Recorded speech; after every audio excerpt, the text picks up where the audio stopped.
That's spot on, and I think there's a couple of components from a personal leadership perspective that need to be in place for it to be successful. Because so much of what we do when we're moving quickly, we're changing things, we're turning a ship, and people are now going, wait, this isn't what we originally. This is not what we knew. It's changing that much, and not in a bad way. And wow, but we need to catch up.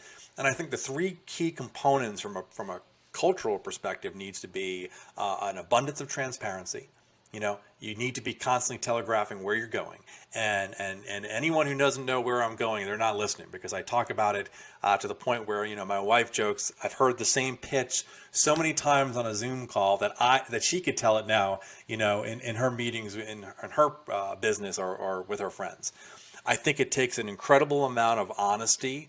And by honesty, I mean, what I love from that book, Good to Great, which was a compassionate, an autopsy with compassion, essentially, where you're able to look at things and take the emotion out of it, whether that's people's performance or where they're headed, my own performance, the board's, others, to say, look, this may not be the best fit, and this is not personal. This is simply in the best interest of the membership, and here's where we're going. So constantly being honest, even when that's difficult, and approaching that head on. So and then I think the third one is really being willing, available, and able to connect with people on a personal level, about their families, about their anxiety, because all of the bits of cheese, if you will, are moving on them.